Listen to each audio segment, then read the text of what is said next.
saya akan sedikit membahas dari materi PPh pasal 26.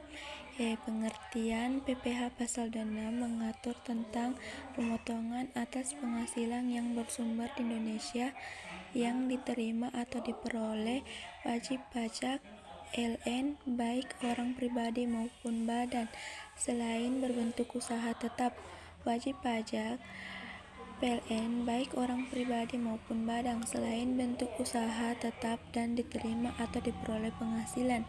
Dan di sini ada objek dari tarif PPh pasal 26. Tarif 20% dari perkiraan penghasilan neto. Yang pertama itu ada atas hasil penghasilan dari penjualan atau pengalihan harta di Indonesia, kecuali yang diatur dalam pasal 4 ayat 2 yang diterima atau diperoleh wajib pajak PLN selain BUT di Indonesia. Dan yang kedua ada premi asuransi yang dibayarkan kepada perusahaan asuransi luar negeri. Dan yang ketiga ada penghasilan dari penjualan atau pengalihan saham sebagai dimaksud dari pasal 18 ayat 3C. Dan PPh pasal 26 sama dengan 20% dari perkiraan penghasilan neto.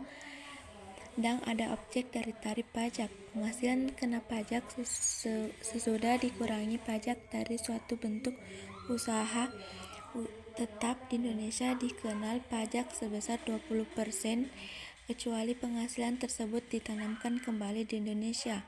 PPh pasal 26 sama dengan PKP, BUT, PPh terutang kali 20%. Dan ada syarat penanaman kembali. Yang pertama itu ada dilakukan dalam bentuk penyertaan modal pada perusahaan yang didirikan dan dikedudukan di Indonesia sebagai pendirian diri atau peserta diri. Dan yang kedua ada penanaman kembali dilakukan dalam tahun pajak berjalan atau selama-lamanya tahun pajak berikutnya. Dan yang ketiga tidak mengalihkan penambahan kembali kekurangannya dalam jangka waktu 2 tahun sesudah perusahaan tempat penanaman dilakukan diperoleh. Dan di sini ada sifat pemotongan. Pemotongan pajak WP LN bersifat final, kecuali pemotongan atas penghasilan sebagaimana yang dimaksud dari pasal 5 ayat 1 huruf B dan huruf C. Yang pertama ada penghasilan kantor pusat dari usaha atau kegiatan penjualan barang atau pemberian jasa di Indonesia yang disejeniskan dengan yang dijalankan atau yang dilakukan oleh bentuk usaha tetap di Indonesia. Dan yang kedua itu ada penghasilan pembagian tersebut dalam pasal 26 yang diterima atau diperoleh kantor pusat sepanjang terdapat hubungan efektif antara bentuk usaha tetap dengan harta atau kegiatan yang memberikan penghasilan yang dimaksud.